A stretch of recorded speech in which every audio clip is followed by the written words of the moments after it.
All right, everybody, welcome back to Mind Over Matter. I'm going to give you a quick little intro this time because we kind of switched up the flow of the show. We had four people on this time, so gets a little hectic, but definitely enjoyed it. We talked a lot about mental health and just about anything to go into it. So, actually, here's one of our guests, Tommy. Tommy, how'd you feel about it, man? Honestly, it was great recording with you and with Carly and Kevin. I felt like we definitely hit a lot of good topics. It's it goes to show that the platform that we're building to be an open-minded place where, men and women can address their issues and talk about things. We definitely got into the stigmas that a lot of men may face when they try and receive help, as opposed to when women come in through it. It's just kind of like naturally to see women get accepted and men get pushed away or told to bottle things up. I definitely think that this was a good platform and a great episode. It allowed for me and Carly to open up a bit more on a personal level. And I think that really helps with healing. And I hope you all enjoy the show. Yeah, yeah. With that, y'all enjoy the show. We are switching our structure up a little bit. So as you can tell, the editing even here is a little off, but we are going to be doing it live. You'll see all the extra links down below to catch us live. Tommy's actually joining the team here now, so we're going to be rolling out a lot more episodes, a lot more content, and yeah, we're really hoping to start live streaming and getting you guys a part of the conversation and a part of the community. So, Tommy, thanks for joining us, man. Couldn't have done this episode without you. It was an unreal episode. Like you said, we all opened up a little bit, so it was a nice episode. Kind of felt a little bit more like therapy, but if that's what we got to do to destroy the stigma, that's what we got to do, man. Yep. So thanks for opening it up for us, man. Thanks for being here on the intro, even, and I hope you guys enjoy the show. Really, just enjoy. What you said? Yeah, Thomas, I go by Tommy. Thomas. Okay. Nice to meet you. I'm Carly. Nice to meet you, Carly. So yeah, us three goofballs, we all worked together when we were in the army. Mhm. Um, I think I was telling them earlier, like a lot of like my family with like mental health issues or stuff like that, like it gets iffy. Like instead of acknowledging that there's even a problem, it's more so just like, oh, you just need to work harder, or no, you don't have that. Like just kind of push everything to the back burner. So I think I kind of knew something was a little bit off as I was growing up, but it's Mhm. almost like I wasn't allowed to like even explore that or think about that. But fast forward to most recently or semi recently, we have a lot of stress that we go through, and I wasn't coping well, and just things started coming to a head. Like it was just that time in my life for me to have a little Britney Spears moment. So I Yeah. Yeah, that's spent a awesome, little bit man. of time in a mental health like hospital, and that And there's actually nothing Kevin wrong with actually that. kicked me in. Yeah, it's Like, it's Yeah, there's hard nothing too. Like wrong with that. overcoming like that stigma too. I think that's a big part of it. Is like it's like you said, like you wouldn't have been ready if you had went when you were 14. It's like Yeah. that's almost anybody, and I had to deal with it later. It's like the first initial bit you're gonna be like hesitant, you don't want to do it, but it's good hmm for us. Well, I was in denial for so long too, of like, I just kept thinking this is situational or this is seasonal. I can get over this. There's a cure. There's a cure. There has to be a cure. There is no cure. And that was like the hardest thing for me with my chemical imbalance was it's coping, it's support, and that's just been the thing of like, but you want to live, so you have to deal with these things and you have to go and do this work. And like that's why this, like when this opportunity came up with this group, I'm kind of a pessimistic thinker just because of that, but Yeah. I am I don't blame. very, but people that meet me, they're like, oh my god, you're so, like, you're so bubbly, you're so happy, like you're so helpful, you're so kind. It's like that's how we are. Like usually the Years of people who deal practice. with that stuff are the ones who are like Yo, helping. And yeah, like when I'm at my worst, that's when I check in on all of my people. And they're yeah. like, why are you checking in on me? Focus on yourself. And it's like, this is how I've always been. So like, Yep, it's always like call someone. Yeah, yeah, but it's all my people have such a hard time with, they know when I'm checking in on them that I'm not doing well now. And they're like, we're fine. You just need to like, hmm and I'm just like, okay, but I will like, say that. Oh, sorry. what was that? No, like Tommy, yeah, you were very open to going to the hospital though, and like giving me your gun and shit. Like I don't recall any resistance on your It's because I trusted you. Like it's like it goes back to what Carly said. Like start reaching out to like the support system, and it's like I think you reached out to me, but I was like already halfway there. You know what I'm saying? Like I was probably going down the list, and I was about to hit you up, and then it Mhm. just Yeah, clicked. because you said you were gonna come over during the Hmm. podcast. I'm like, when he comes over, I'm gonna just bow out, and then you did, and I'm like, I called you, you didn't answer. Like Trevor tried to call you, and I'm like, I'm gonna call him one more time, and if you don't answer, I'm gonna just drive to his apartment because I knew something was up, bro. You could just Yeah, feel it. it was interesting, bro. It was I'm definitely glad that y'all called me and everything. Like I remember it too. Like it was like that 3 hour block, and I think I was just like sitting there, just kind of like, oh man, I said I was gonna go over there. Like I feel weird about not being there already, but like if I don't go over there, I don't know where I'm gonna go. Like it's not gonna be anything good. So You know, yeah, you were on the couch, like I don't know if you remember, you were like moving a lot, right? I was inverted, bro. Yeah, like you were invert like on a spaceship, and you got up to get like a chapstick out your car, I think, right? And Floor's like, we got to take him to the hospital. I'm like, all right, let's go, bro. Let's make this happen, because like it wasn't a situation where you could just kind of let you go and be like I don't know, I could not do. We got It was weird, yeah. And I know it was tough No, on you because it was the first time seeing something like that. and that's the ish, thing yeah, with yeah. depression. And like you don't realize so many people are like, "Oh yeah, I understand." And it's like, "No, you don't until you're going through it or somebody close to you you love is going through it." And then you're like, "Oh." Like you just I just really don't think people understand until they are experiencing somebody close to them or they are experiencing it themselves. And that's But just so you hard can for me ask to like them, like they didn't know what was going on. Like it was like a tornado like swept through. They're like trying to figure out. They're trying to help me, but it was like I don't know. Y'all can speak to better more to that, like how it was no, trying to deal with because me. I'm sure you were in a very foggy, not zombieized, like comatized stage, like you're just like, You were what almost the what's opposite, Tommy. next? You You almost were got man. kind of manic, so to speak. Hmm. Yeah, and that's another sign too. Yeah. But Well, like that was the only other time that something like that happened is you were at work. Remember, you like tore apart a Blackhawk engine and put it back together in like 30 seconds. Like 3 times. Yeah, I'm like, why is Tommy so A hyper? And then like Floor whole got, a I got whole home and ass told Floor about it, helicopter engine, bro. dude. It like my wife's like, oh, he was having a manic episode. I'm like, oh, like I felt like such a failure, bro. I'm like, how did I not see? well, Like it's that. That's what I you felt the guys. worst. That's just like men don't get enough grace with this subject, and it breaks my heart so much. Like I wanted to ask you, Tommy, um, when you went to the hospital, how many men were there?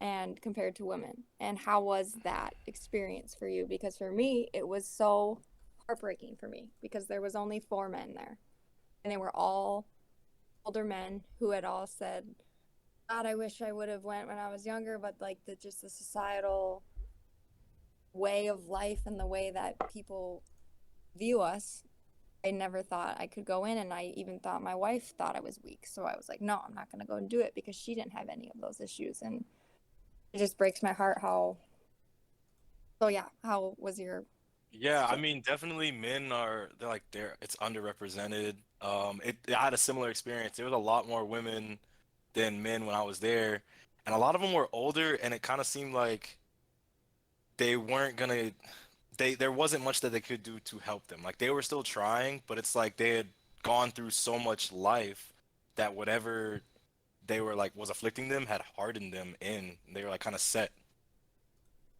So tough. Yeah, exactly. Like they were very, very like most of them were married or divorced, or there was even some elderly men in there, and it was kind of like their last place to go and last place to stay. Like they just really didn't know what else to do with their life going forward. Like they were just like, I'm married to this person, and she makes me feel this way. She makes me feel that way. My life is like this with my job, and blah blah blah. And it just sounded like the whole way that their life was set up, they should have got that help so far before that, so they wouldn't be so unhappy now.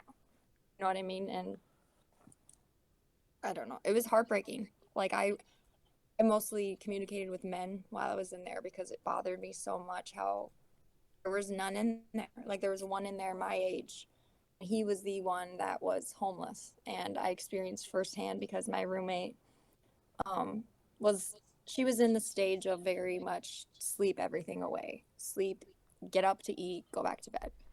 And so I just kind of let her be. And I was out in the main area, like journaling, whatever. And the first young guy I see there who speaks for the first time, and he's screaming at staff. And I'm like, what is going on? And they're telling him that he's getting discharged because he's not participating. And he's screaming at them, begging them, please, please, please, like, I have no place to go. Like, I don't have family. I don't have anything. I don't have a home. I don't have a job. I'm going to a homeless shelter where guns are constantly, like, right up on me. And it's either I'm going to get shot or I'm going to kill myself because I'm terrified. Like, he was, like, threatening them kind of, like, you want me to go out and kill myself? Like, it was just very... Because my biggest thing is if my support system was not here, I do not know who I would be or if I would be here. Yeah. And that was a very much like slap in the face. This person has no support at all. And he's begging these people to help him. And like, I get it if you don't go in and you don't do the work and you don't do this, like, because he was very, very depressed and he was only coming out to eat. He wasn't participating. And he was like, so just because I'm not playing all these games that you guys want me to play, that I'm getting discharged out into the wild and you guys are just like, whatever, hopefully everything's okay. Like, that situation alone has just like the support systems, and like anyone who doesn't have that, I just feel so hard for them. And I can sit like anyone with depression, anxiety, mental health, whatever, PTSD, any type of mental health, I feel for them. But the ones without support systems, I consider them like warriors. I just don't understand how you could do that without support. But We got to start this show, bro. This is...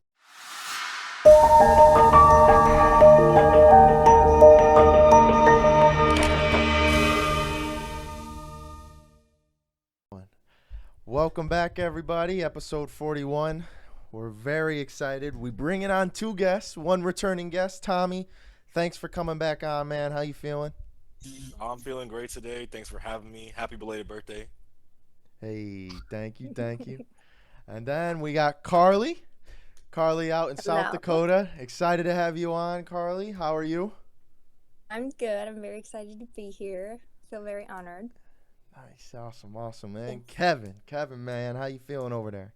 Yo, from the last episode, that one was tough, but I'm in the mood to talk mental health, and I'm super excited because Tommy's here, and his story is one that we were all involved in, except for you, Karlee.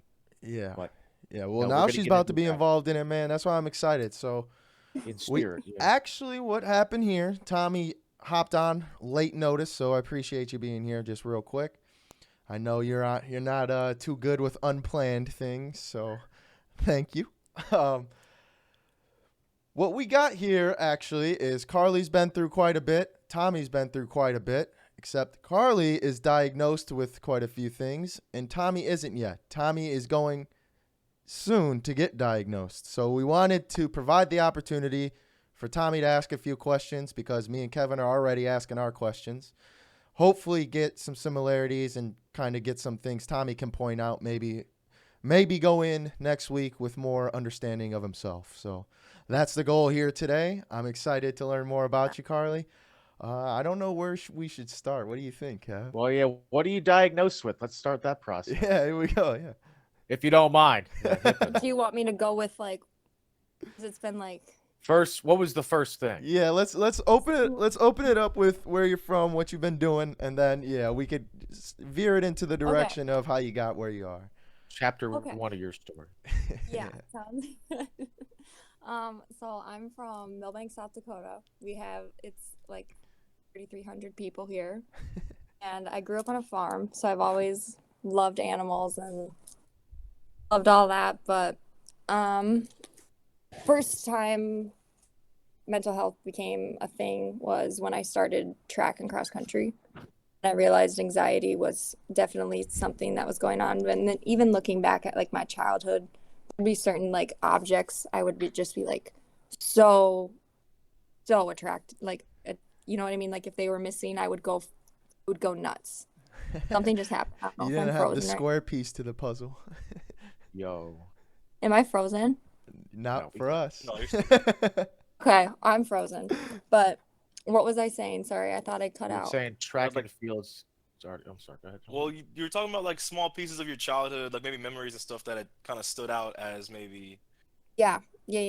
But yeah, I looked back at my childhood before, like after cross country and that whole thing, and I was like, okay, we definitely have anxiety going on here because I would get way, way, way too worked up for events. Like a week of a track event, I would be sick that whole week, and I was just like, oh, I'm just super nervous. I'm just super blah blah. But no, and then we just kept doing that, and then anxiety kept growing. Still didn't do anything about it. It was just like, oh, I'm fine. I'm normal. I'm Like, you were fine. physically ill though, like.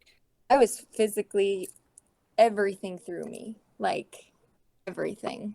Like I Ew. would Yeah, that's probably. carb up the night before with like spaghetti, all that. Like I'd eat and carb up for these runs and for these things, and like it didn't matter. Like the whole next day it was just Was it on always because of like how that? nervous. Yep. And people always thought I was like making my crap up and he just doesn't want to run, blah blah blah. And it's like, do you understand how much this means to my parents, like to watch me run, and my grandparents? Like that was like I just want to participate too, you know, like. Yeah. But people always thought like she's just making this up, and I was like, I think there's something wrong here. But then kept ignoring it, and then 14 depression came along because boys came along, and Y'all know Shout how out we to do. the boys. The boys slide in there, bro. Hey. and then again that was one I was kind of talking to you guys about this before we started, but my first relationship was definitely not love. We didn't even go on dates. We didn't even he didn't treat me well at all, and I couldn't get over this boy for 3 years. And I remember thinking, what is happening to my brain here? Why am I so stuck on someone that I didn't even like? This was not love. And like same thing of like just like depressive things were coming up, and would still ignore it like, no, I don't. And then I got into a really serious relationship at 16. And then once that hit the fan and he broke up, Oh. and yeah, and then I got into a major car accident a month before that happened, where my head broke the windshield. And this has a lot to do with my mental health. I know that. This is struggling because I can't see myself move. I'm frozen sitting there and it's bothering me. Now I'm Well, you look moving. great. I just had Yeah. to click on myself. But sorry, my brain is very ADHD. I have ADHD too. So I I'm was gonna like, say this is gonna be fun for you to look back on because I don't know. Do you ever watch Soft White Underbelly? Have you ever heard of them? Me and Kevin that? bring them up a bit. It's a YouTube channel. He does a podcast as well. Except he goes and talks to people with just a whole bunch of issues. Except they're addicts. Most of the time, they're an addict to something. And Yeah. when they get sober, like he tries to help them get sober through the funds he gets from his audience. And there's a couple that come back to the show to show what they've done between the last episode and now through the money they've been given. And every time they get back on the show, they're like, dude, you could totally tell I was like, hi, I'm out of it. I'm not paying attention. Like, I could totally see it, like where I was when that was happening. I hope you'll be able to do the same. I hope we can provide that. You know? No, definitely will, because like I'll be sending like Snapchats and things and like FaceTiming friends or whatever, and I'm like, where was I? And they're like, right here. And I'm like, Yeah, okay. shout out to PTSD. But right there. anyway, I think it was at like the depression part You and like Yeah. smacked how- your head. yeah. Yeah. So it wasn't until 16 where, like I said, I've been dealing with this since 12, but kind of like secretively. And I didn't really want anyone to know what was going on. And then it wasn't until that breakup and that cheating and that whole thing where I tried to kill myself. And I left a note for my parents, and by the grace of God, they found it and ended up meeting me. I had like an open gym thing that I needed to go to, and after that, I was planning on just taking off. I didn't know where I was gonna go do this, what I was gonna do. I had my weapon, I had my Good. plan. At I 16? said my goodbyes at 16. Yep. And Oh, I remember hugging all my teammates that night after open gym and just thinking like they don't know, but I know. Like this is their last time they're gonna see me. And I was okay with it. I was just like, and obviously like sick. And but I walk outside after open gym and both my parents' vehicles are surrounding my vehicle. I'm like, oh crap. Like they found my note like Yeah. way too soon. But it was perfect, obviously. And that was when I manipulated them and like, please don't send me away. Like this is like that was their first inkling of like something's wrong. And like they just had no idea. To interrupt And you right there, like, so where did or how did things go after that? Like, were you still very much on your own? Like, where were your parents trying to fill in? I know you said you manipulated them. Did you kind of like deflect and internalize? yes, and I just want to point out right away that my parents are absolutely incredible with this whole thing. They are very, very, very supportive. They try to understand as best they can. But sometimes it becomes almost too much because they're like, "Oh, we could try this, we could try that. I've been looking into this therapy and that therapy." And This I asked my parents multiple times, like, "Is there anything in the family or whatever?" Just kind of nonchalantly, and they'd kind of say like, "Oh yeah, this person has anxiety. This person dealt with seasonal depression." That was kind of like it. Like my parents don't deal with it. My sisters, like I could describe my sisters in one word. It is like just vibrant. Like walk in the room and they're just like both of them. Like I have an older and a younger sister. And both of them are just that type of presence that enters a room and you just want to like gravitate towards them because they're so happy, they're so bright, they're so and like Like I what just your felt like parents thought always you were. what?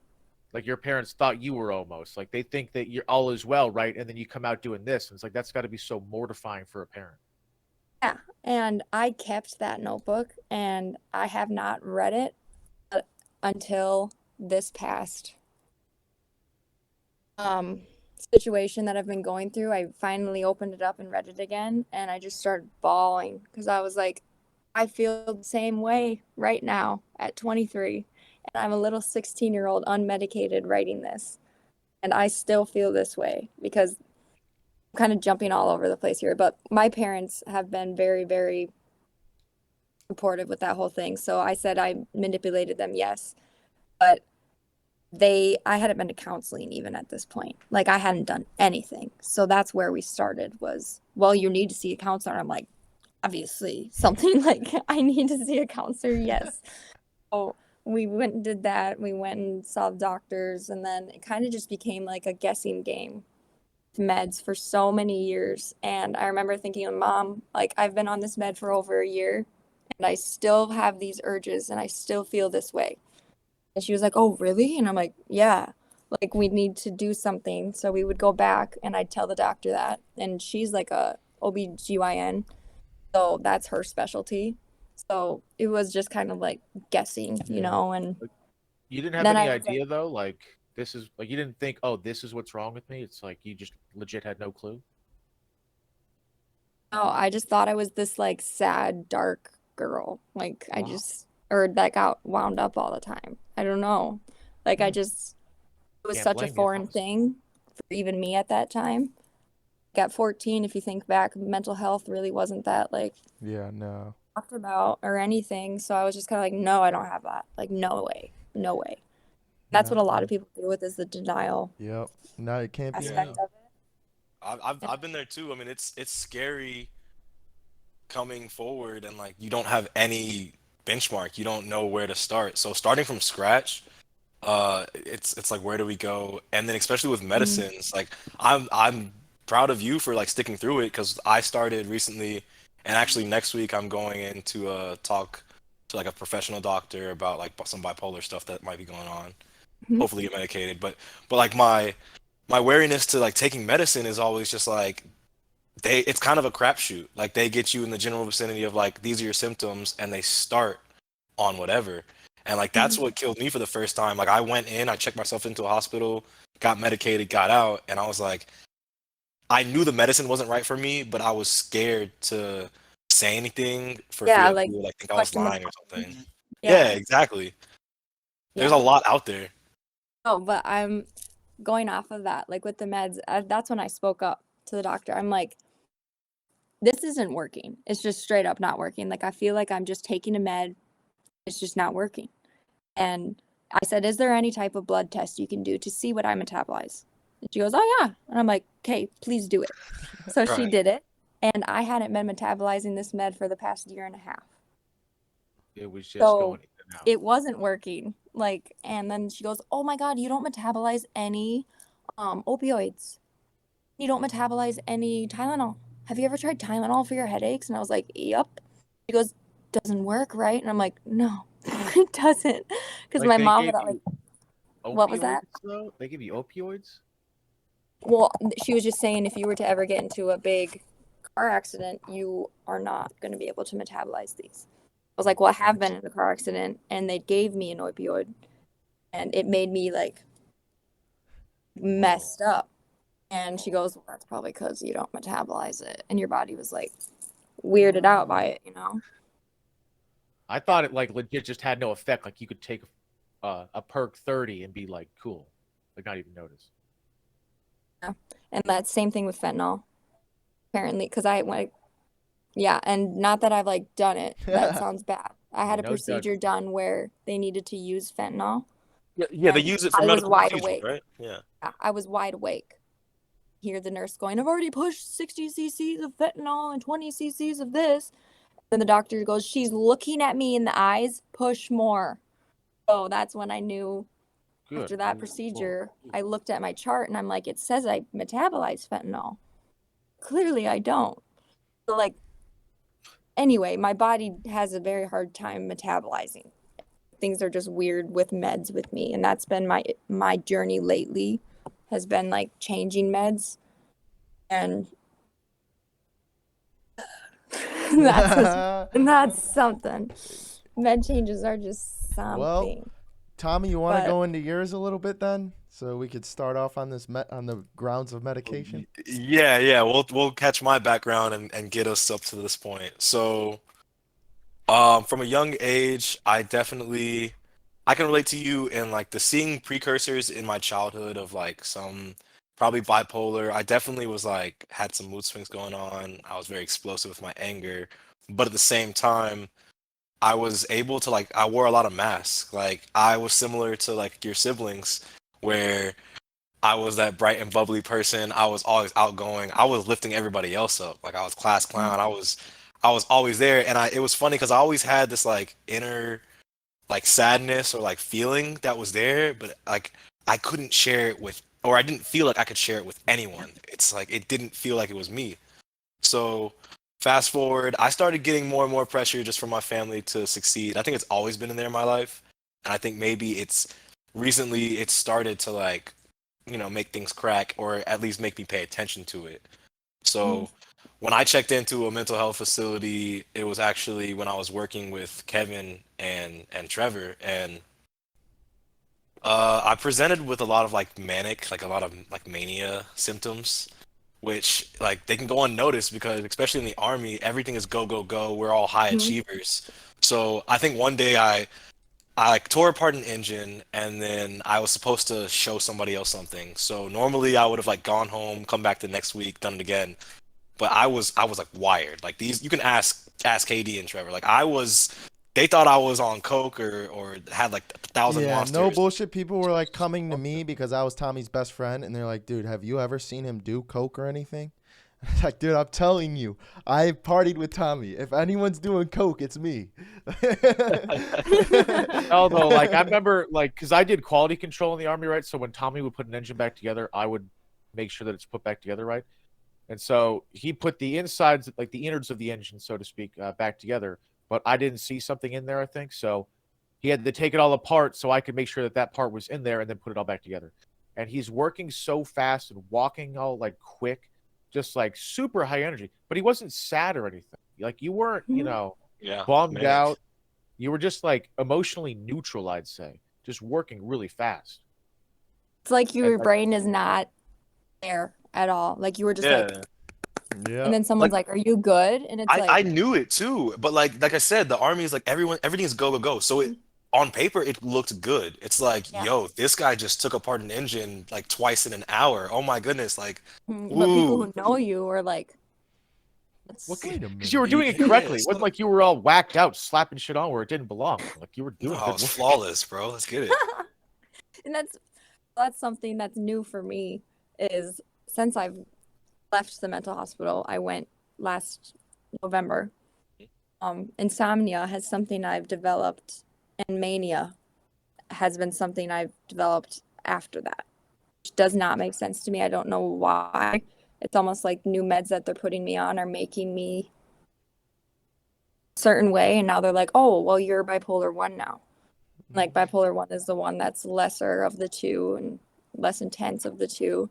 And like I read up on symptoms and I'm like, yeah, yes, that makes sense, but I really think there's a med I'm taking that's making me like manic or something Okay. because I don't know how all of a sudden I'm just bipolar like and manic. Like I've never had manic episodes. It was always like I'm like dead, sleeping, like cannot wake up. But when I started going manic, I was like, this is awesome. I'm getting like so much stuff done, blah, blah, Pretty blah. nice, right? Yeah. Yeah, and then people are like, you look insane. Like I had to have people come up to me and literally tell me like, Karlee, you look like you're going crazy. And I'm like, So the manic episode, that's new. Mania is new to you in your yes. experience. And I'm the inverse. I've never like, or I've had a little bit of both, but like I started having those manic episodes, and it led to me like I'm grateful Kevin, and his wife, they like sat me down and were like, hey, we think you need to go like to a facility, like let's go. And I was down for it. I went. I think it's hard. It's hard because it was still late for me, so I was still fighting a lot of stigmas. It's like I wanted to get help, but at the same time I was like, this feels like all the crap that I've seen in the movies. Like it was foreign, it was scary.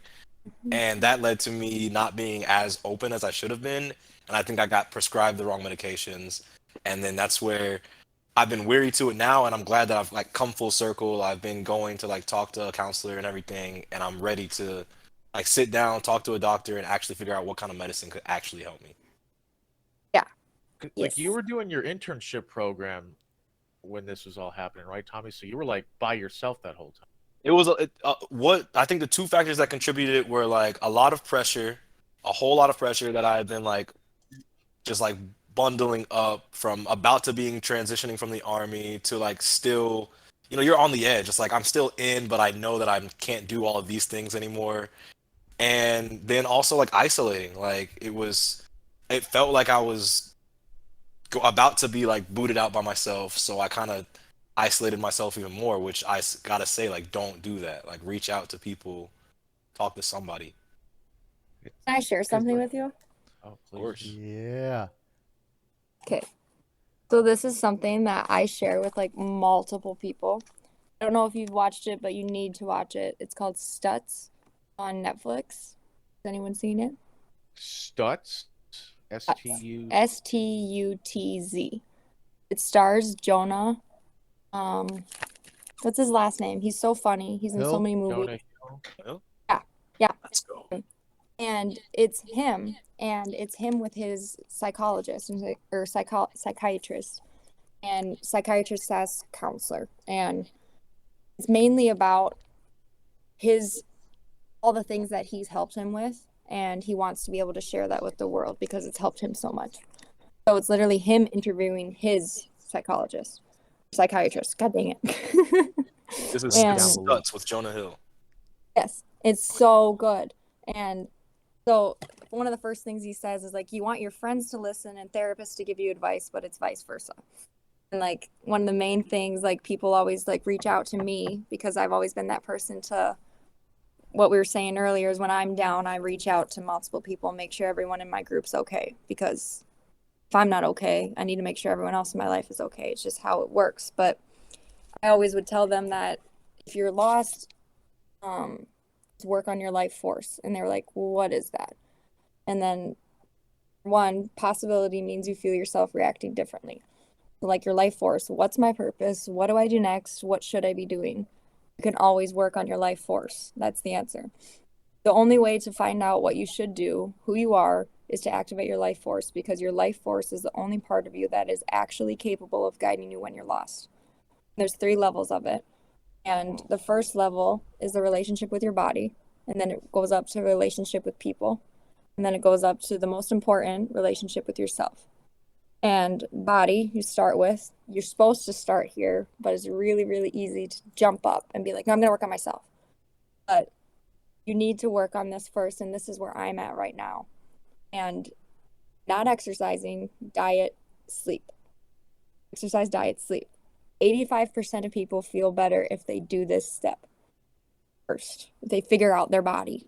And then this is what you're talking about with your relationships and how you feel like you're isolating yourself and you're losing people. And well, it's not like that. Like, it's not that they end their relationships. It's like a ship disappearing over the horizon. They start to get pulled back away from their life. And this part right here is what made me like flip. And I was like, okay, you need to actually take initiative with these people that are asking me to do things. Relationships are like handholds to let yourself get pulled back into life. The key is you have to take the initiative.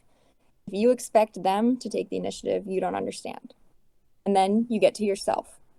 Get yourself in a relationship with your unconscious, because nobody knows what's in their unconscious unless they activate it. Writing is a trick with this. Like, I write and write and write, and I'm like, holy shit, what just came out? You know, like, you don't, like, that's true. Like, you really don't know what comes out. And then enhance your relationships with yourself by writing. It doesn't matter what you write. The writing reflects what's going on in your unconscious. And things just come out in writing form that you didn't know that you knew. And yeah, so overall, if you're lost, don't try and figure out your life force first. But I just wanted to like comment on that part about how you were saying about how your relationships, you feel like they're like, people feel like you're pulling away from them, when really it's like you're getting sucked away from it all, and they don't get that. And I think too, yeah, like you can, like you have to take the initiative. I think that goes especially for the people that may have someone in their life going through something. Like with your shit, Tommy, right? I didn't think about it, right? But looking back on it, I did take the initiative to say, I know he's not well. I'm going to get him at least in front of me so we can work something out, right? Most definitely. It's like it's hard for me to imagine, because if I'm in a bad mental health place, like I'm like a textbook self-isolator, right? So it's like, should I take the initiative? Yeah, but then it'd also be, I think, helpful to me if the people around me that saw that were taking initiative as well, like a 1-2 punch kind of. And that's that's what I always think too. And like, that's something I'm trying to learn too, that goes along with your expectations. Is like, we just need to lower our expectations, honestly. Like, but unfortunately, people like us hold such high expectations and benefit of doubt and trust just like surrounding these people that are in our life until we have concrete proof of like, oh, that's, at least that's how it is for me. But yeah. What else was I gonna say? So, like a lot of things too, like I think are so obvious if you know to kind of look through them or look at them through a mental health lens. Like Tommy, you were like mad paranoid. That was my first red flag. You were talking about the maintenance guy and then your phone, and I'm like, bro, okay, this is a red flag number one. Well, I've had to learn, and I've come to like learn myself, like taking the initiative, it goes both ways. Because like, yes, that's on you, and it's on my support group to take the initiative to get to me. But like at the end of the day, I've got to do it. Like I knew I was getting wild. I knew that I was like bugging out, and I wanted to reach out, but a lot of it is like, I didn't want to feel like a burden, or I was just naturally avoidant to that stuff, and it like that wasn't the healthy answer. But it's like I said, like now I've moved forward to know, like, okay, sometimes like I get super paranoid, sometimes I get a little manic, so when I start having like these thoughts that I'm like questioning a bunch, like I need to just reach out to somebody, just go talk to somebody, anybody that's close to me, even if it's just to be like, hey man, can you tell me that I'm not crazy real quick? Like, Tommy, you're not crazy. Dang. Yes, That's why you exactly. call me and ask me that shit, dude. Or in the morning. Can't go back Now to I sleep know. without it. Now I know. Now, Yeah, yeah, how often do both of you write then? every day. Oh, I every try day, to. yeah. Yeah. If I don't, I kick myself. Like, it's just like, hey, what did you just show? Oh, watch What out, was watch you out. Oh doing? my god, get the fuck out Oh, of here, bro. I'm okay. That actually wasn't planned. writing. You're listening. What was that? That wasn't planned, y'all that are listening. Yeah, Oh, that yeah. was, Composition Notebook sponsor us. Bring it, Composition you know. notebooks, please. But no, I wrote heavily while I was in the mental hospital and in that book. And then I've continued writing and I shared with people like because I witnessed so much and learned so much. Like I don't even know. There's a lot of freaking So you have pages like about years of journals to go back to. yes, but this part is just from like when I just went last November. And I got two questions. How often do you go back and reflect? And also, what are some of the things that you've learned from going back and like opening up, and reading some old journal posts? you mean like I've only went to the mental hospital once.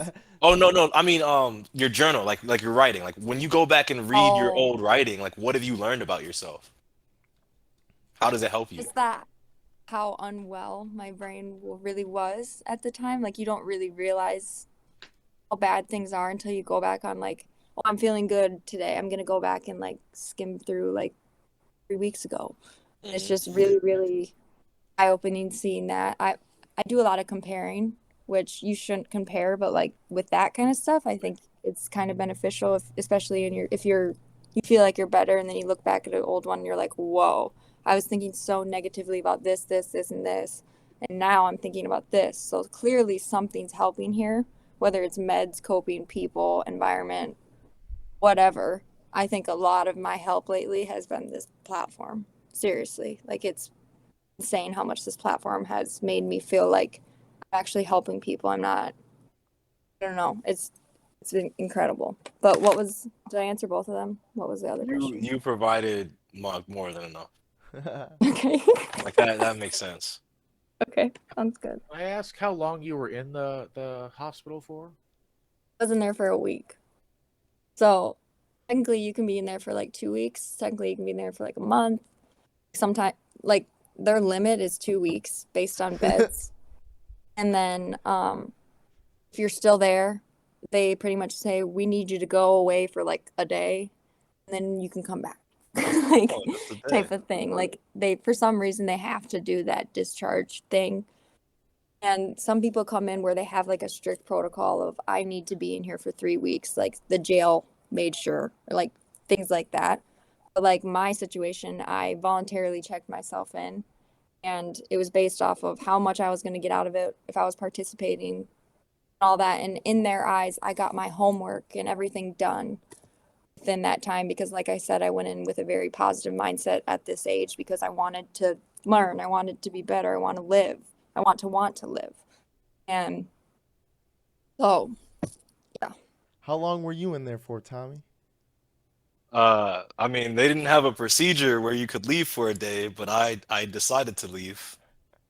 So getting into that story a little bit, it's good that you were in a good place and you decided to go in because I decided to go in voluntarily, but I wasn't ready for it. So I was kind of like fighting them the whole way, and I was super paranoid, I was super manic, and I am very athletic. So I actually wound up escaping. Like I ran Why do you away. do that as if it's like You escaped metaphorically the mental escaping? hospital? Yeah, like they have like codes and stuff. Like they'll be like, "I'm gonna call a code blue," like for when people get rowdy, and like all the nurses come and swarm them. So like I was trying to like sign out against medical advice. Like I got in there and I was like, I don't. This feels like jail. I want to get out. So I was in there for maybe Just, like a but week, and then I slid out. Like I guess I kept trying to escape because they had already like taken my shoes from me. So then like I slid out like when the janitor came because I wasn't allowed to go to the cafeteria. And then this nurse is following me. She's like, "Yo, don't do it. Don't do it." And I Spider-Man my way up the wall, jumped over a fence, and made my way back to Fort Campbell. How did you? Oh, I don't know. That's a story for another time. But I'm Yeah. gonna have like my you lawyer got present. back onto Fort, like you pulled up to Fort Campbell though, and like when I heard this, I'm like, thank God they didn't just shoot his ass because Oh yeah, yeah. It's because where are you from? I'm from Georgia originally, but like we were all Georgia. stationed in Fort Campbell, Kentucky. It's right on the borderline, like Tennessee, Kentucky, right there. Oh. That could have been way worse than Yeah, and like I got out of a mental facility, so it's like I had like shorts, like no shirt, like no Sure, shoes, no were you in like socks. their fit that they gave you? Well, yeah, but I knew that I wasn't gonna show up like a mental health like patient, so I took the socks off and like I was trying to like look as normal as Your possible. grippy socks. Yes, like literally, I was like, I'm not gonna show up in grippy socks. Like they're gonna shoot me on sight. They'll never know. Don't know where I came from if I had grippy socks.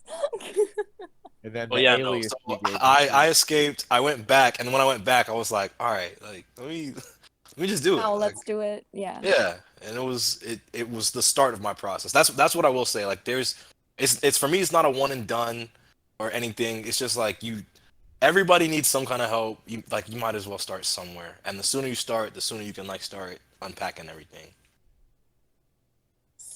Yes. So I'm just gonna say a little bit because I've been jumpy all over the place. But after like the whole 16 deal, so and then we did the blood test or whatever to figure out like what med would work. And then I was on that med for a solid like 6 years. And that takes me to this year. Then I realized within the past year, like this year, like there was issues going on with me and my boyfriend, just like drinking and driving, alcoholism, things like that. Not really treating me the best when he was drunk, stuff. And then so that was kind of like depleting. And then I realized over the years, like it would have been 4 years in May that we'd been together.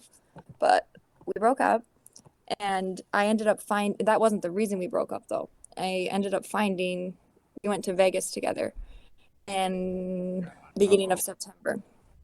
And I've just been kind of like ignoring these issues. Like we have a house together, we have a dog together. Like I truly thought this was going to be like my person I'm going to marry, you know? And then it kind of became like after 8 months of like, we're doing the whole like wife, husband, whatever fun live together. All of a sudden it feels like we're 40 years old and routine is just like, like both go to work and that like it was just whatever. So that shit happened. And then we go to Vegas and yeah. And then I was like, okay, my self-love and my self-care all of a sudden just like was like I'm already not a very confident person. And when I saw that from somebody that I thought like truly fucking loved me, and he's done all the work since then, like changed completely, like I just want you back, blah blah blah. And it's like, well, I'm working on me now. Like that's down the road type shit. Like I'm still trying to figure out this brain. Oh no, don't go But back. that really just like shattered me and my self-love and my self. And that's when I moved out and I realized I don't feel like eating. I don't feel like doing this. I don't care. That's when the sickness started really, really hitting me again of like, we didn't figure this out. We just kept surpassing year after year by their partners we would lean on, family, friends, holidays, vacations. It was always looking forward to the next thing and just kind of like chilling with this brain. And finally, it was work who pushed me. Like I lost 30 pounds and I wasn't trying to. It was just sloughing off me with stress and depression and whatever. And my boss finally approached me and said, Karlee, I'm sorry, but you need to go on work leave. You are sloughing away. We work with large animals. We work with cattle. We work with horses. I'm scared for you. You lifted a 80-pound dog on the table yesterday, and I thought your arms were going to snap. And I was like, oh my God, I'm fine. Like, she goes, honey, not fine. You're sloughing away. Like, and I know it's your guts and I know it's your head. You need to go and get figured out.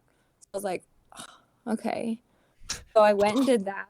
Like, that's like a hard thing. Yeah. And like, one, that's gracious enough for them to even give me the opportunity because a lot of people would be like, F you, go figure out your mental health, you're fired. No, I'm not fired. I've been on lease for 10 months. Like, and that's what I feel so bad about. I was like, see you in a month. No. Like this process is so with the meds. Like I'm only still sitting here not at work because of the meds right now. But Does like your work not let you be on these meds, or like what do you do? no, well I'm a vet tech and I work with large and small animals. So like I assist in surgery, I'm working anesthesia, I'm helping with havings and foalings, all the things with large animal and small animal. Like South Dakota, just think of like everything Thinking of a horse. possible. We do it. And I love it. Like I love my job working with animals, working cattle, working all of that. But she's right. My body is not strong enough to be there right now. And that's a hard pill to swallow. That's a But sign of a good employer, though. Like they care yeah, about you as a person over be- the getting the yeah, job done.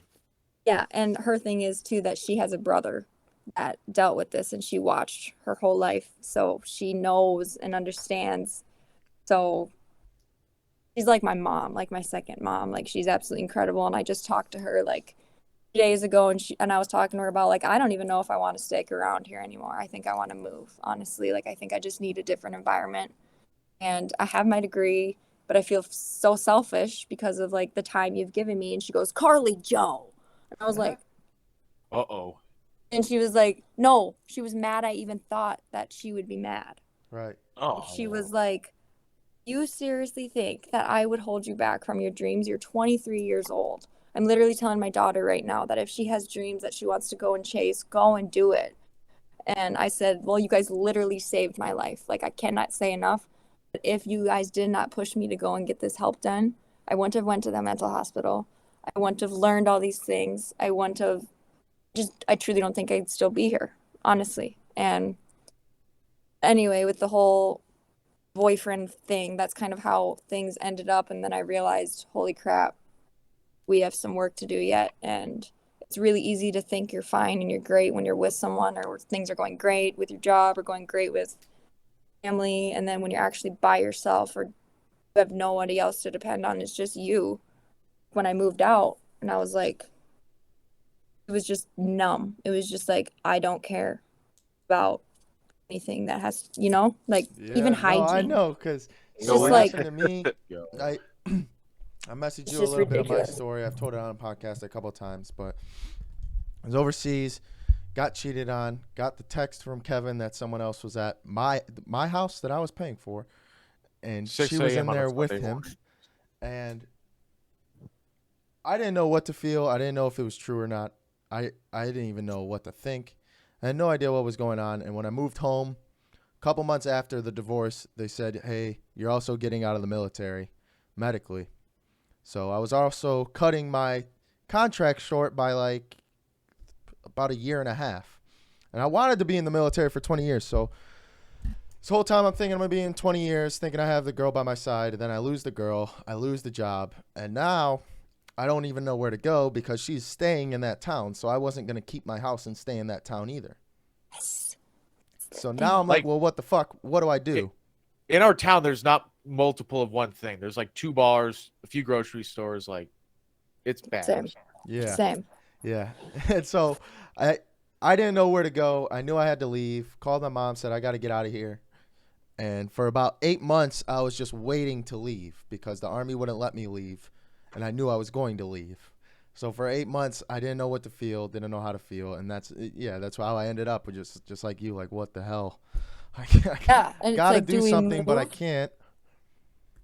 And it was like perfect time. With the way this platform came out, like the timing of it, it was like the second mental hospital for me, if that makes sense. Wow. Like the second. I'm serious. Like That's, it's that's why we record in here too, is because we want, when people join to get on the show as a guest, now they're part of the community that we have in here. And we going to just like slowly build it up. yeah, and I've been sharing this with so many people and a lot of people, of course, because like the first time I heard about it, I was like, okay, I need to download Discord. I need to download Twitch. Like I didn't have all these things, like I don't know if it's just like a South Dakota thing. We just don't have that or something, but It's a big learning gamer all thing. yeah, that's what I've noticed too. There's games Shit, and I did want to It's more say, casual, yeah.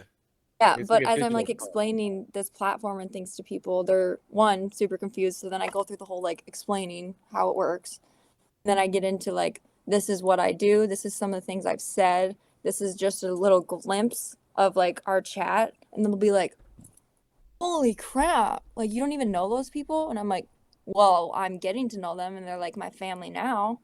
Like, oh, we all come in there as complete ass strangers. Like, some of them know each other because they've been doing this, whatever. But like me, I know no one. Like I'm pretty sure none of these girls really know anyone either, unless they had a brother that was involved or somebody involved that way. But I just think it's incredible, and the amount of help and I've gotten. Like I honestly wanted to share a little bit about the male stigma that me and Sab talked about, but I don't know if Yeah. Sab is going to be on an episode or not. No, he The might have male? an episode. I wanted to get into it anyway, so we'll dive into it and then we'll go again with him. But Okay. Can I add Well, something real he quick? can though, real continue quick going before- for a bit.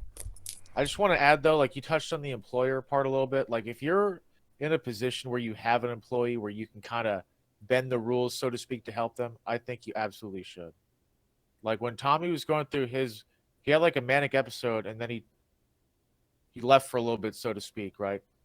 So my boss was talking to me because we were both kind of over Tommy, and we were just walking, talking, figure out how we can help him, and we had to lie and break the rules, but we knew it was to help you. Like it was the right thing to do, right? Yeah, And I forgot about that one. That was actually before the mental hospital. They had I had a little manic episode around like I was having some car issues and also financial issues, trying to figure out how to fix it. And I gotta say, like that was the biggest help. Was like I was freaking out. I was still working really well, but they were talking to each other. They were kind of like, something's off with you, bro. What's wrong? And me not even knowing about like bipolar or manic episodes or anything, I was just like, oh, this is just normal stress and my car is broken or whatever. But the biggest help was that they were literally like, go do what you got to do and we'll cover you. We got you. yeah, like in the Army, there's a mileage radius, right? So on Fort Campbell, you're not supposed to go farther than like 250 miles. This dude Tommy texted me in the morning, what's the mileage radius? And I told him what it was. And then that afternoon, my boss was talking to me about him, what was going on, trying to game plan how we could kind of not make this a huge issue. And then no, it worked though. Like we like took you off everything and shit. Like my boss's boss asked me about Tommy one time if he got like some paperwork, and I'm like, I don't know. Just like not really giving him anything, And I was like, bro, if this comes to light, I'll get fired for this. I don't give a shit, dude. If it did, though, you need to be proud of yourself. Like, you, Kevin. Well, that's That, why I like, don't all feel of that. bad, because I knew it was helping. Like, Oh, yeah. And, like, I feel like if the boss would have known, like, the extent of what you're trying to do because of what you know, I feel like anyone with a heart that kind of understands would be like, oh, okay. Like, yeah, but people aren't people like in the that. A lot of military. them aren't. They're just like, okay, figure it out then. especially in the Go army, yeah, around. where it's black and white. Swear Like, to we God. need people here to deploy now. Like, we can't be sending people away for vacation whenever they fucking have a manic episode. Like, What are you thinking? yeah, you're Like, we don't have AWOL, time for this, I'm sure. Like, Oh yeah, Yeah. never Yeah. enough time for you in the army. You don't report for like 3 days, I think the reg is, and you get marked as AWOL, absent without leave. Yeah. AWOL. AWOL, meaning you're like Oh a my fucking fugitive, right? And I'm like, Yeah. bro, I'm not gonna let that happen. No, like For this, whole bro, ass you gotta be- fugitive wanted by the United States government. You got to be kidding me, bro. You think I'm let this cat be a fugitive? Yeah. I appreciate that. I will say the door is open though. It's cracking open, but like I started seeing more people like reaching out and going to get help for like what was going on in their heads. Like it's a stressful environment, and it's like we got to do better. Like we as people, like we got to pull each other up. Like that's all we got. Is community, Like- man. Trevor, right there, bro. He went to mental health, got like half our shop going there right after. Because I was so yeah, it's a big stigma. We'll use this to get into your stigma talk, because it's a big stigma to go into any type of therapy at all in the army. Because one, you're scared everyone's gonna make fun of you because it's a stigma to even go in. If my hand's broken, it's like, what the fuck you going in for? Your hand's broken, dude. You could still work, you could still run. So yeah, that's a big stigma in itself. Big stigma to go to therapy, and then going to therapy, you're like, shit. For us in the unit we were in, we needed a secret clearance. So what if I tell, like, can my therapist still go and tell people what I'm telling them? Can he not? Like, is this really confidential? If I say something, will I lose my job? Will I lose everything that I've worked for? Will I lose my house? Everything? Will I get kicked out of the army? Who knows? And so I was already getting kicked out. I'm out of this joint in like 6 months. I'm like, you know what? I have nothing else to do. I'm already sitting at home. Like, let's just go to therapy. And so I would show up to work in like sweatpants, sweatshirt, and a book. and people were like, Trevor, dude, what the hell is going on? And I'm like, dude, I'm going to therapy. They're like, good. Like, it looks like you need to go to therapy, dude. like, what you're doing right now, like, what the fuck is this? We don't know this, Trevor, because like I would say by the way you described your sisters, I'm in that boat. Like I walk into the room and I'm smiling. Everyone knows Trevor's here because he's in here yelling, smiling, laughing, whatever the hell. Everyone knows where Trevor's at. Like let it be known where I'm at. So I walk in with all this stuff on, like slouching, going to therapy, and they're like, "What the hell?" And then the next week I go in for therapy. It's like, "Oh yeah, dude, I went last week. Who are you talking to?" Like, "Oh, I'm talking to Sweeney." Who are you talking to? Oh, I'm talking to, like, and it started to be like a bonding thing. Like, dude, we're all going to therapy. This is like pretty at fucking least cool. 6 people. Yeah. It was I love remarkable. that. Oh my god. Yeah. So if you want to use that, talk about the stigma. Yeah, stigma. Yeah. No. Stigma. Okay. So my original like girlies chat when we were talking about like the 5 pillars, and I instantly went off about in the mindset one and just wanted to get my story out there and let people know. I guess I could read the whole thing. I don't know. Yeah. How long have you been kind of building this community or like working in this community? This is Working. This is IO, Tommy, Irrational Optimist. We've been putting them Okay. link below. First, so they opened up, the dude running it actually opened up a separate chat for Irrational Sweethearts. And Yeah. this is our first Irrational Sweetheart on the show. So if people have been following along, we're getting a little series together. So hopefully we'll get some more. We got a mom in there, so we'll get the mom on the show. I don't remember her Love name. the moms Shout out to on moms. family chat that What you is the put in every Irrational day. Sweethearts group about, right quick, for the people that don't know? Didn't hear that. Sorry. What is the Irrational Sweethearts group about for those who are unfamiliar? Oh, Rational Sweethearts is just how would I explain that compared to rational? I mean, we're the same as Rational Optimists, but we're the girl version of it that's finally been opened. I don't know how long you guys have had this, but I feel beyond blessed. Okay, where'd you go? Crap. You still in it? Yeah, you're Yeah, still you're here. You're We're good. good. Okay, so I can move around in here and Yeah. okay, cool. But we talk. This group of girls is absolutely incredible. Like the 5 pillars that we do, everyone in there is so great at like responding to everyone, and it's pretty much just like a little family. I don't know how to get back to this thing. If I'm you clearly click the down video. below. Okay, hi. Yeah. But I'm still trying to figure out everything, honestly. So I can't give you like a this is what we are.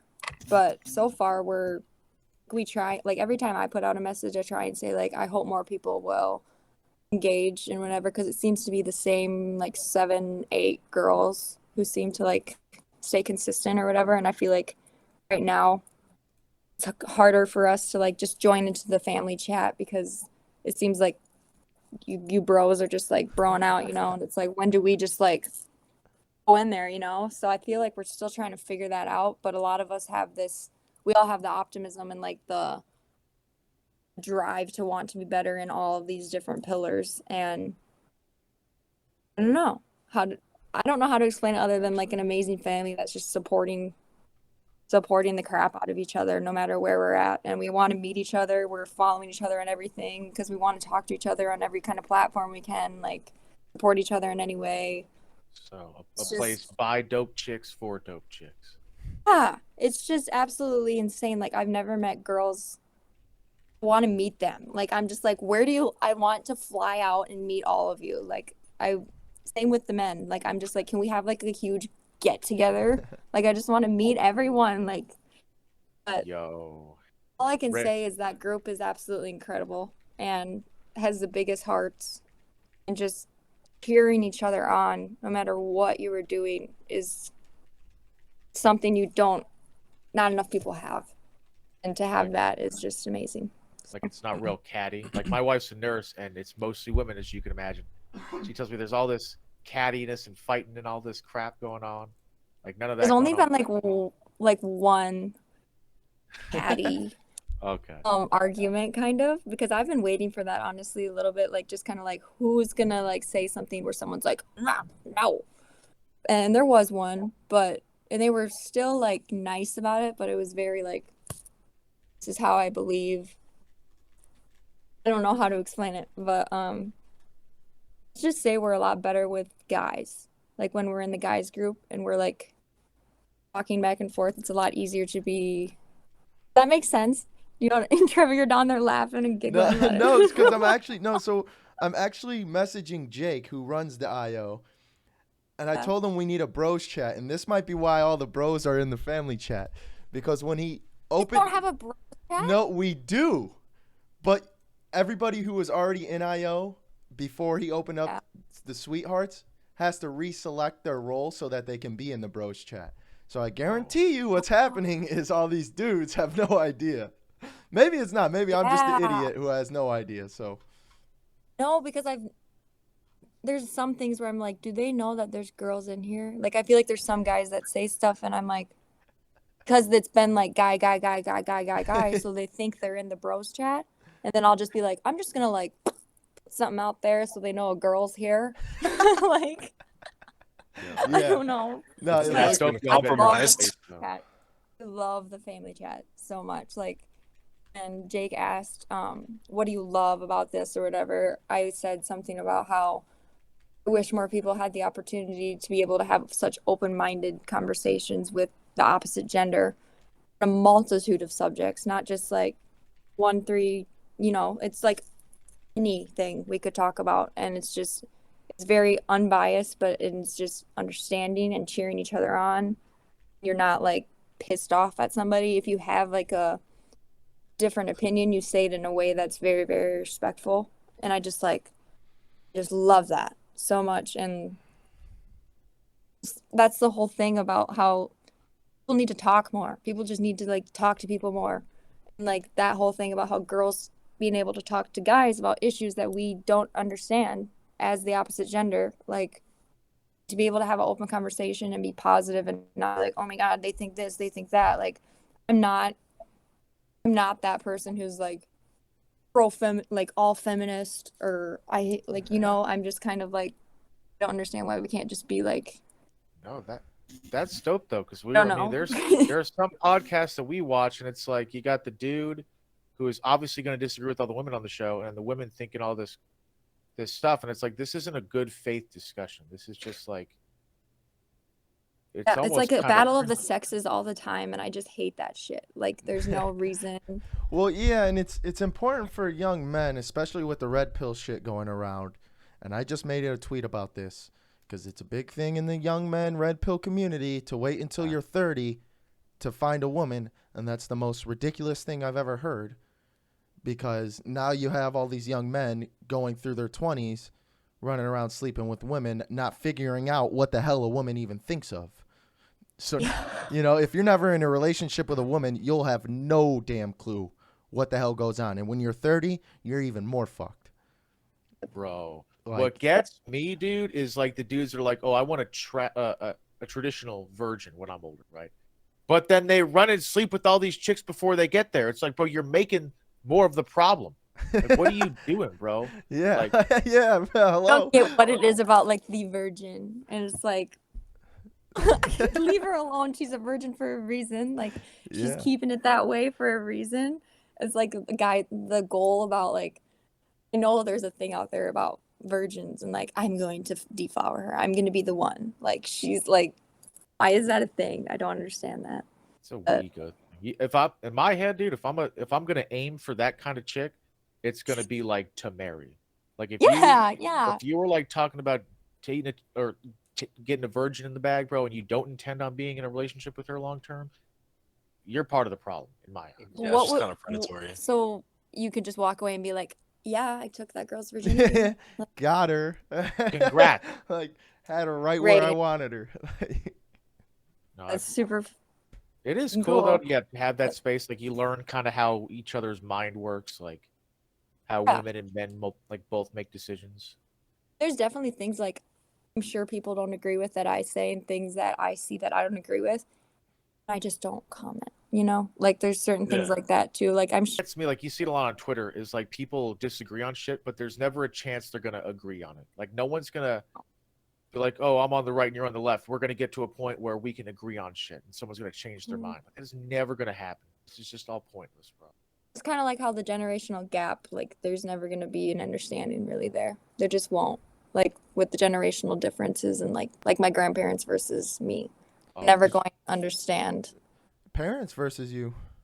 Yeah, even parents versus me. Yeah. Like in a sense they try to, but they don't know. Like nobody knows until they're in that whatever. good luck No, explaining I mean, a Bitcoin to anyone over 30 years old. The Bitcoins. No, not the Bitcoins. Dude, it's like they cannot conceptualize it, dude. It's the craziest thing. Mhm. But shit, dude. I mean, yeah, Tommy, you want to take over the last question? Normally Kevin does the last question. You got a last Hey, final do question you you want to mind? ask? I got one. Is I hear a lot of young women say 24 to 18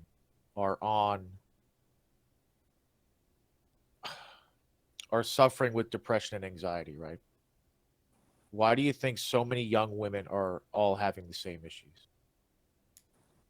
I think it has a lot to do with our society and our societal views on the way you should look and the way you should be acting, and a lot of things out there now, especially with like TikTok and like influencers and things like that. And I do this every day with my routine and this and that. And like, I feel like that has a lot to do with it. For me personally, that was just like starting the social media thing. It was just like I said, it was chemical crap. But I think a lot of it has to do too with like, I'm sorry, but men do not treat women the way they used to. And Oh, I think a lot of that might have to do with it too, because there's a lot of just situations where girls are just completely like, what just happened? And it's almost like it could be girls too, like because there's lesbians and things too. Like a girl could completely shatter someone, but breakups are a huge thing. I feel like should be talked about more because there's a lot of situational depression and seasonal depression. I feel like that needs to be talked about more too, because there's a lot of people who just like, oh yeah, I have depression. But it's like, no, you had depression, you had seasonal depression, and you had situational depression. But you, yeah, I feel like a lot of people still don't even understand, might not even have, when I say I have depression, I say it because I have clinical depression. Yeah, I was just gonna say that little bit right there is enough to throw me off, even because I've been struggling with my girlfriend to understand clinical depression, like clinical anxiety. Like you do have Yes, a chemical, clinical anxiety. right? Yes. Like you have a chemical imbalance. I that to me that doesn't make sense to me yet. But I'm Oh, working on it. I have a hard time with that. Yeah. Like, but I'm still trying to, what? Somebody said something in there. No, I I mean know. I'm working on it, but it's just hard to conceptualize that someone, because it's already hard enough to conceptualize the brain itself. Like that yeah. already is just an unbelievable piece that no one will ever understand. And now to try and understand that someone is at a disadvantage, like a genetic disadvantage with their brain, like I guess it's not too hard to understand Yeah. logistically, but to be in their shoes is like it just doesn't make sense to me, because I'm a person that's I've only had situational depression. I'm not clinically diagnosed, so I don't Mhm. really know what it's like to be constantly depressed like that, or to keep coming back to Yeah. it. It's not even like a constant thing either. Like a lot of people think that too.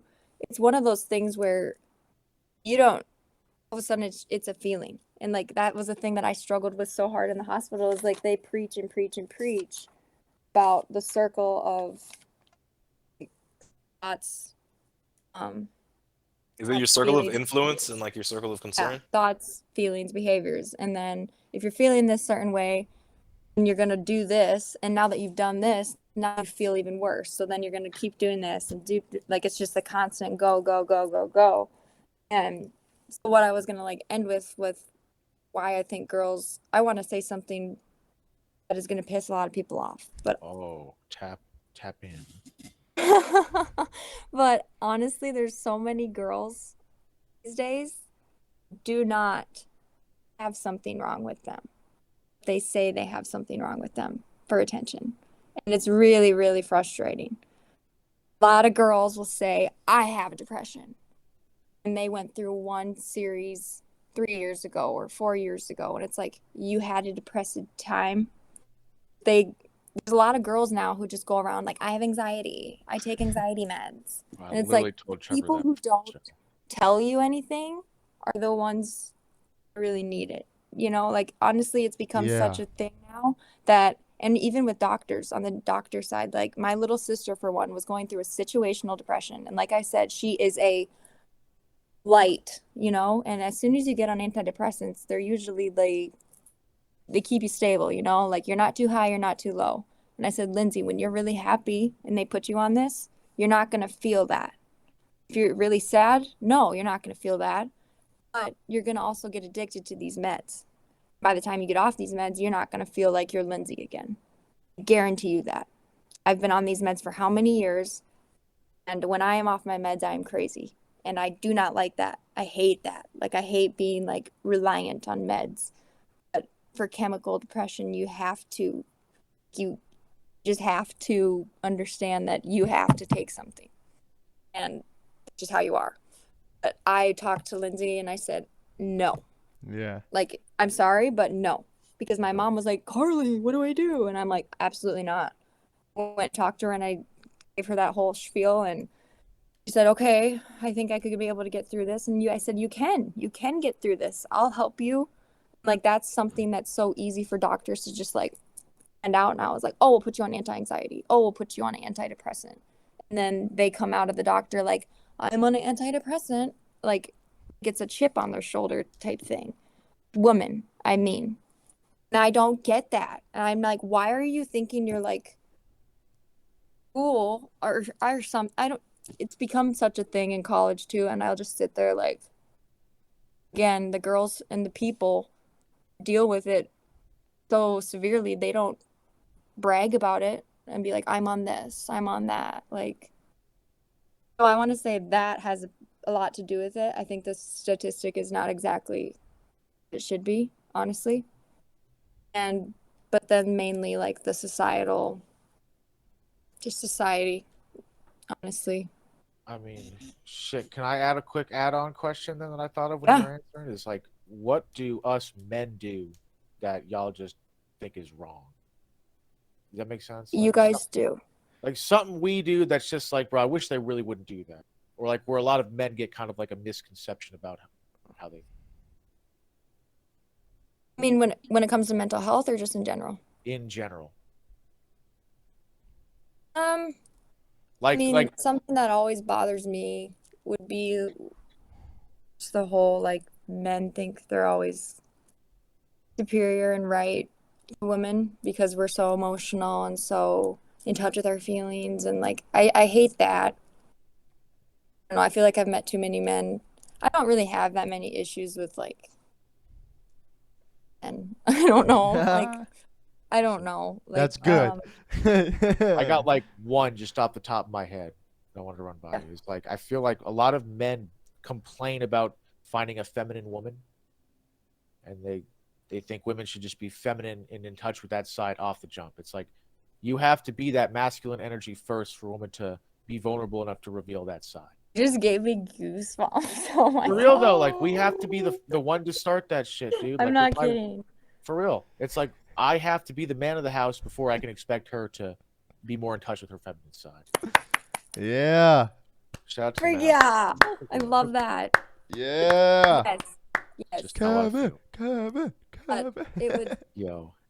just with men overall, I feel like, I don't know, women aren't the best either right now. Like, all of us are just kind of like, we've been better in the past and we need to get back to that. Both genders, I think. I don't know. That makes any sense at all. I don't know. No, I'm it's very cool. like, You believe very neutral. Yeah, you believe that everyone should be better. And that's good. Yeah, and I feel like men deserve that chance too, not just like they're completely effed. Like, no, they're not. There's still plenty of growth for everyone, and there's just not enough understanding in so many subjects. And I'm sorry, but when it comes to men and understanding subjects, we need to sit down with most of them and like teach them and tell them and like show them versus just like telling them I have this, I have that, and then they're just like, okay. Like, they don't know what's going on. You Okay. need to like you just need to explain more, and but then you get into explaining more, and like that was an issue with my boyfriend. It was like opposite Trevor. And he didn't understand it at all because he was such a and he was like, well, like the chemical depression part was like, well, where is this coming from? What did I do? What happened? And I'm like, nothing. Literally nothing happened. Well, it doesn't make any sense. Your brain's your strongest organ. Why can't you just flip it around? Stop being sad. That's Oh, the most yeah, man sort of the shit brain I've gym. ever heard. That's the most man Yes. shit. Yes. And I was like, why don't you come to counseling with me? You won't get counseled. You'll just sit there. But you hearing how she'll talk about it might help you. And he was like, oh, fuck no. And then the whole situation happened. And now he's like, oh, of course, I'll come to counseling with you. I'm like, Shit, we were on the last show. We were talking about that. Like when a woman complains about something, 9 times out of 10, she doesn't want a solution. She just wants to be heard and told she's not crazy. But like us men are the opposite. Tommy comes to me and tells me he has a problem. I'm gonna give him a solution. yep. It's like if I said, Tommy, I'm having issues with my wife. Oh well, Kev, you're not crazy to think that. Like, okay, and We didn't like- talk about the stigma, you guys. oh shit. No, you didn't talk about the stigma. Yeah. I asked. I know, because I had and I was running all over the place in my brain. God dang it. Oh, No, I mean in the army, the big I think it rings true for a lot of the men outside of the army too. Is just you go into work on yourself, and people blow up about it. So what the hell is this man going into work on himself? Us men, that's what we're supposed to do. We shouldn't need someone to help us work on ourselves. It's just so unfair because we're all human. Like, we all have a heart. We all have the same organs, the same. Like, come on. Like, that's what I just don't understand. Like, what I was saying, and like, it seems like it's such a touchy and odd thing for males because they're perceived as weak or having this and that when they're supposed to be strong and the leader. Like, what? Like, gender discrimination much?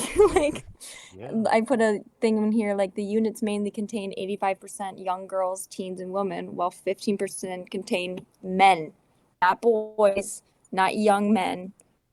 They're men usually. Like I'm just saying, like statistically, that's how it is. There's usually not people our age in there as a male because of the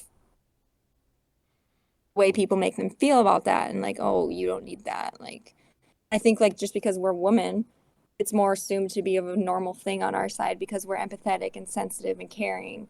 But like, men are that too. There's many of men who are like that too. And I just think it's honestly comical how reverse the comparison is. Like when you like step back, big picture, we're all human. We all deal with pretty much the same issues that are going on. Like, everyone deals with their own battles, yes. But to think that women are the only ones who got cursed with mental health, like, what? No, there's men out there who definitely need help, and the fact that our society and the way even girls talk to men about it. And I'm just like, shame on you. Especially like certain girls who don't have mental health issues. And then they have a man who tells them they have this and they have that, and then they're like, what? Shame on you. Because it's mind-boggling to me how you could do that to somebody when they're literally telling you they're struggling with their mental health, their most important thing. And then you can tell them, no, like, you need to be strong, you need to be a leader, you need to not feel that way. Like, yeah. Why do you think there's more suicides and more things with men, and especially like men coming out of the army, and just that whole thing? It just, I could go on. In the army though, like with I know. leadership though, like, so I was a NCO. It's called a non-commissioned officer. They're like the supervisors almost, right? But like in the army, it could be me talking to Trevor, and he has to stand with his hands behind his back, has to call me sergeant, right? Like go ahead, show him, Trev. I call that parade rest, right? So whenever he said a word to me, I would be standing while Kevin talked. I would be standing like this as he stares at me, like not moving, Standing just like this while Kevin's talking to me right here. Exactly. And so many people in the army operate like that, and they lead off of fear and yelling. Like when I got promoted, I was told that I need to be meaner, like a bulldog. And it's like that just it's not going to work because I can't. If I'm that way with Trevor, right? I'm never going to come up to him and be like, "Oh, bro, I'm seeking mental health. If you ever need to go, hit me up." And likewise, if Trevor's having mental issues, he's never going to come to me. I just yell at him and make him do push-ups all the time. Yeah. Why? Yeah. That really like hurts me. Just because like when women like we go to a friend who knows we've had issues and they come over and they're sitting there with us and they're watching a movie with us and they're patting our back and it's okay and what we could call your counselor and we could do this and like why can't men have that too? Like I just don't understand at all. Like it just really breaks my heart. Really. A lot of it breaks- is like society, like what's been set up and what's been modeled. Like you have either like the rub some dirt on it mentality, like oh you're fine, or I mean look around, you have all these vices. Like a lot of men, Yes. they do the things like they're stressed out, they don't want to take the time to go into themselves, so every day they come home and they drink, or it's video games, or it's whatever. Not to say that like you can't have your your recreation, your fun, but it's like women, it's like, okay, you guys are going to therapy, that's cool. But sometimes for men, it's like, bro, just do the normal thing. Like, just be a bro. Just, drink Be a some man. beer and get over it. Yeah, be a man. And that's the thing too though, like with men, like they're expected to do it all on their own. Like, don't tell anyone. Like, figure this all out on your own. Like, you're a man. If I told I, no one, yeah, I would not be here. I think that is No one would know. single-handedly the biggest thing that more men need to do. Like that right there is gonna open the door to getting to like healing. Is like stop. We need to stop like internalizing it. Like reach out to your Honestly, homie, anybody. I'll just say right here, like me dealing with mental health, I don't know how, and a girl could say this if she didn't have mental health issues, but I think it's attractive as shit when a guy is vulnerable and he opens up about, hey, I do have this, I do have that. And I'd be like, amazing. I'm so glad you opened up and told me about this. I will constantly be here for you throughout that, whenever, whatever. Like, I think it's attractive as shit when a guy is like, hey, You're I just want you to know about I to have go this. through all our guests, be like, who lives in South Dakota? Which one of these guests live in South Dakota? I mean, shit, you, Trev, bro. Trevor's mad open, and I always commend him because No, yeah, Well, I just asked my the girlfriend I've been talking about. I asked her, when we first met.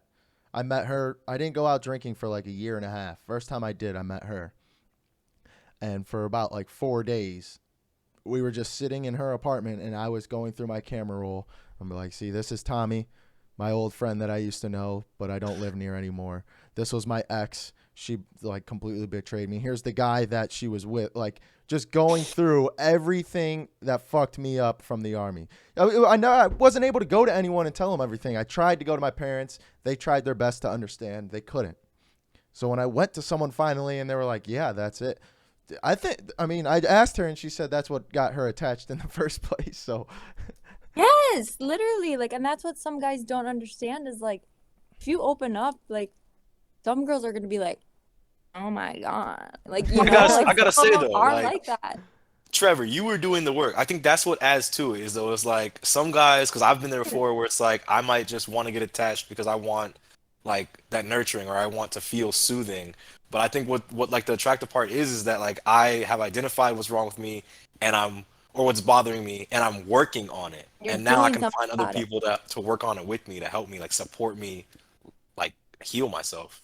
And just being able to say, hey, I have this, like that alone, just like self-awareness, like how can we not reprimand and like appraise people more for that? Like I just don't understand. Like yeah, you like make girls some are like, oh my God. And then guys, it's like, what?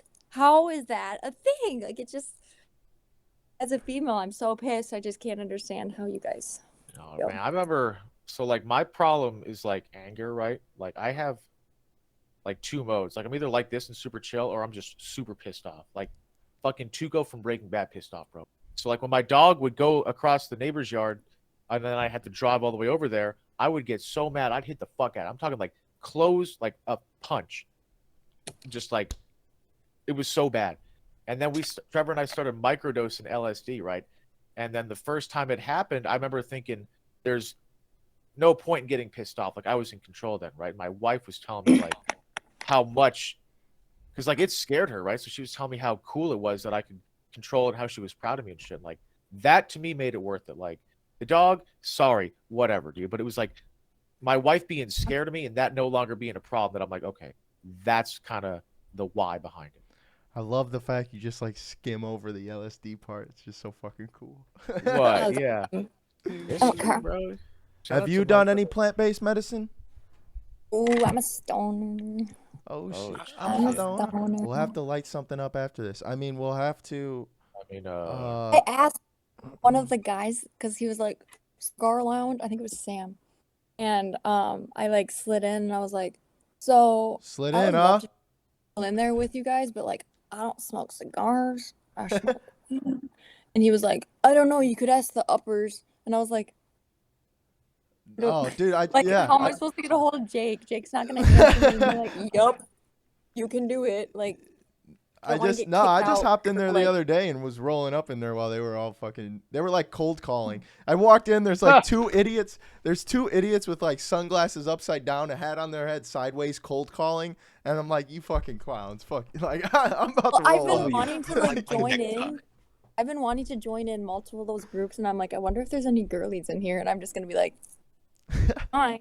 cigar lounge for a reason, I think. No, we got the chilling. So don't session do for a it. reason. Is that what you're saying? I'd do it. Fuck, Oh. why not? Who cares? Yeah. we As got. long I'm as smoking meth be in on there. the combo and have something. you Yeah, know? we got Like, our own little chilling studio over there. Yeah, We because be like all chilling, you guys no will be doubt. like, I'm in the cigar lounge. Anyone coming over? And I'm like, I want to come over. Had no one said shit to me about it, so I want to say something to anyone that like my friend absolute angel. I've sent her this request to come on this group because she is an irrational optimist. Like the way she lives life, I literally feel like God's gonna just like strip her away type thing because she lives life that amazing and that fully and that she's just so amazing. Let's just say that, okay? So before I went into the mental hospital, and I just wanted to share this just in case there's anyone out there who might be thinking about going to the mental hospital. If that's okay, could I share that? Yeah, oh yeah. Please. So this is something she told me before, like the night before I'm going in, and this is stuff I all wrote down in my journal because I knew I couldn't have my phone. So she goes, "You will never be able to please some people and or live up to their standards. You're going to come out of there with different feelings. Come out of there feeling different about things, and whatever those things are valid and is your past. Don't feel guilty if you come to realize he's not what you want anymore." Talking about my situation. Going into this facility is about finding you answers and working on you and your brain, nothing else. It's about you. Just remember that. You hold so much power, even if it feels like you don't, you do. Your brain is your biggest enemy, and mastering it is a craft. You will master it. These next two quotes. Listen. Within uncertainty is potential. Within being lost is a chance to be found. Within discomfort is a space to allow change. Embrace it. One day you will look back on this time and see magic. Magic that you cared enough about you to get help. Magic that you had the strength to do it. Magic that you feel better than you did before. And magic that you had a support system and loved ones that never failed you. Humans are amazing. From our darkest and most quiet hours, it's amazing how much we can change, learn, and grow. Believe that, trust that. Know that you are one of those amazing humans and that you can be exactly who you dream to be, and that you will. I don't know I a just- better way to end it on Well, that. yeah, I'm getting I can't think of a goosebumps. better way to end it. So, thank you everybody for tuning in. We'll be putting the every link that you'll need in the description. Hi. Good luck, Tommy. You're gonna Thank do you. great. Thank yeah, you, hell Steve. yeah, he's gonna do Love you, great. Pop. Yeah, Nothing yeah, but We're Yeah. here for you.